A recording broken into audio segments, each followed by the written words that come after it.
दरबार ने अभी एक आपने सुना होगा, एक तथाकथित कथावाचक हैं श्रीमान अनुग्रह आचार्य जी। वो जो आचार्य जी हैं, अब वो कैसा आचार है पता नहीं, लेकिन वो आचार में फफूंदी लग गई है, पक्का पता है। वो आचार्य जी जो है, उनके बोल नहीं थमते, और उनको सारा पीड़ा, सारा कष्ट उनको नारियों से, बच्चियों से है। उनकी सारी पीड़ा उनके हृदय में देखता हूँ मैं। सबसे ज़्यादा उनको समस्या स्त्रियों से है। वो प्रचार करते हैं, पता नहीं कैसे कथावाचक हैं। पहले ट्रक क्लीनर थे, ट्रक में ड्राइवर भी नहीं थे, क्लीनर थे, गाड़ी की सफाई किया करते थे। क्लीनर से बेचारे कथावाचक बन गए। ये उन्होंने कहा, हमने नहीं कहा, वो खुद बोलते हैं कि मैं क्लीनर था।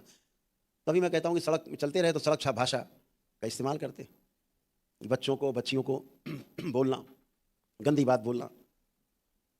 लिव इन में रहते हैं। दरबार कहता है कि जो लिव इन शब्द है, सब आप बहुत समझदार लोग बैठे हो, सारे बच्चे भी पढ़े लिखे बैठे, माता पिता सब बैठे, इसलिए बात को थोड़ा ढकी छुपी शब्दों में कहूँगा, लेकिन आप सब समझ जाएंगे कि जो लिव इन रिलेशनशिप एक चल रहा है देश में, वाला नाम सुना होगा आपने, कि लोग बिना शादी विवाह करे रहते। तो दरबार का कहना था कि ऐसे शादीशुदा लोग जिनका विवाह हो चुका है, अगर वो अपनी पति या पत्नी को छोड़ करके किसी के साथ रहते हैं अकेले में जा करके अलग, तो वो व्यभिचार है, वो दुराचार है, ये उचित नहीं है। लेकिन अगर दो अविवाहित बच्चे,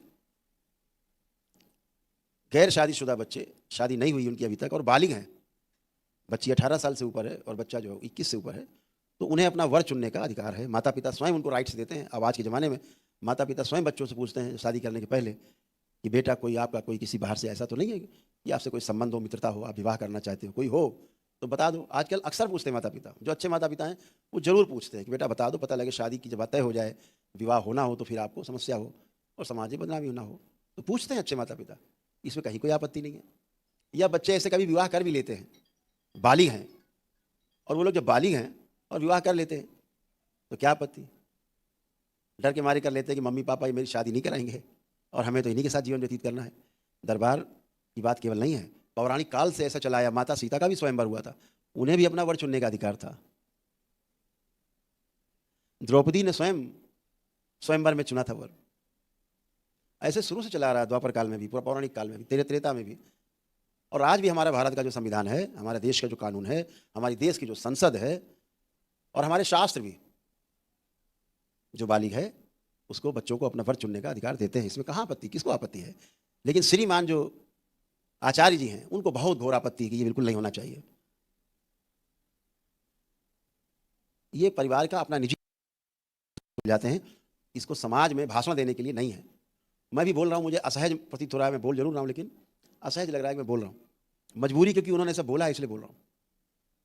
तो कोई बच्चे विवाह कर ले तो अपराध नहीं है। 8 प्रकार के विवाह माने गए शास्त्रों में, 8 प्रकार के विवाह वर्णित हैं। देव विवाह, ब्रह्म विवाह, आर्ष विवाह, प्रजापति विवाह, गंधर्व विवाह, राक्षस विवाह, पिशाच विवाह और असुर विवाह। ऐसे 8 विवाह शास्त्रों में वर्णित है। 8 प्रकार के विवाह है। स्वयं भगवान नारायण का अवतार हमारे भगवान श्री कृष्ण ने भी रुक्मिणी जी से जो विवाह किया था, रुक्मिणी जी के कहने पर, पत्र लिखने पर उन्होंने उनका हरण किया, विवाह किया, बाद में गंधर्व विवाह किया। स्वयं अर्जुन और सुभद्रा का उन्होंने विवाह करवाया, गंधर्व विवाह कराया, बहुत लोगों का कराया, बहुत जगह हैं, दृष्टांत हैं। भगवान नारायण के अवतार हमारे आराध्य भगवान श्री कृष्ण ने जब उस बात को गलत नहीं माना, तो हम कौन होते हैं उसको गलत सिद्ध करने वाले? जब स्वयं भगवान श्री कृष्ण कहते हैं कि गलत नहीं किया, मौके मौके की बात है। विवाह तो विवाह है। मुझसे पूछा जाए तो मैं व्यक्तिगत रूप से कहूँगा कि मैं तो ब्रह्म विवाह और देव विवाह के पक्ष में हूँ, प्रजापति विवाह के पक्ष में, कि जहाँ माता पिता परिवार की सहमति दोनों पक्षों से, वो सब सर्वश्रेष्ठ है। फिर भी अगर बच्चे करते हैं कोई गंधर्व विवाह, तो न शास्त्रों को आपत्ति है, न हमारे देश के संविधान को आपत्ति है, न्यायालय को नहीं आपत्ति है, संसद को आपत्ति नहीं है। लेकिन श्रीमान ट्रक क्लीनर में,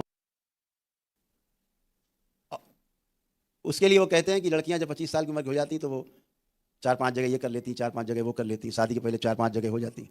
उन बच्चियों पर क्या गुजर रही है जो उन्होंने बोल दिया है कि 25 साल की होते होते बच्चियां जो हैं ऐसे ऐसे 4-5 जगह उनके अवैध संबंध हो जाते हैं। बच्चियों में क्या गुजर रही है, इसका एहसास इस व्यक्ति को नहीं है। कहता मैंने कुछ के लिए कहा है। अब ये कैसे सिद्ध हो कि ये कुछ में आती कि सब कुछ में आती? बच्ची कैसे अपने को सिद्ध करे कि तुमने जो कहा है कि सबके लिए नहीं कह रहा हूं, कुछ के लिए कह रहा हूं? तो बच्चियां कैसे सिद्ध करें कि मैं कुछ में नहीं आती हूं? ऐसी कौन सी मशीन बन गई है जिससे टेस्ट करके बच्ची को बता दिया जाएगा कि हाँ भाई, तुम जो मिस्टर आचार्य जी कह रहे हैं उसमें नहीं आती, उस श्रेणी में? एक शक का वातावरण, एक शंका का वातावरण, संदेह का वातावरण पूरे परिवार में, हर परिवार में इस व्यक्ति ने फैलाया है, जो अक्षम्य है, अपराध है। और दरबार इसके लिए अतिशीघ्र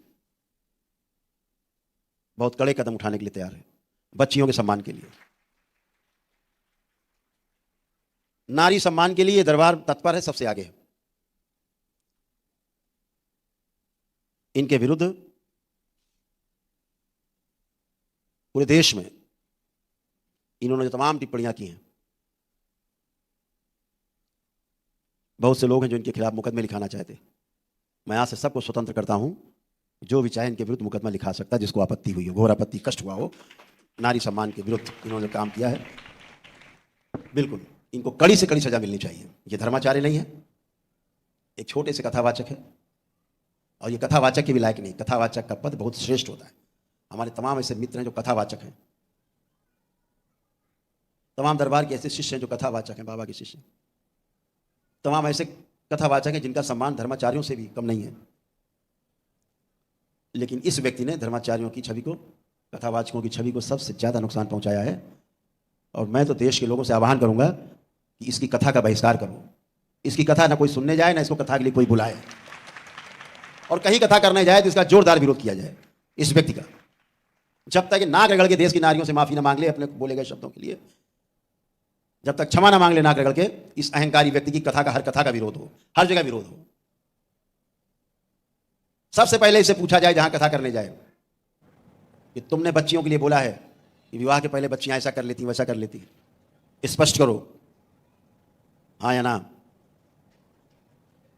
मैंने इसको बार बार चुनौती दी इस व्यक्ति को कि मेरे सामने आओ, मेरे बात करो, किसी भी मंच पर, चाहे अकेले, चाहे किसी मंच पर, चाहे किसी राष्ट्रीय चैनल पर, टीवी चैनल, जहां तुम्हारी इच्छा हो वहां बैठ के बहस कर सकते हो। हम तुम्हारे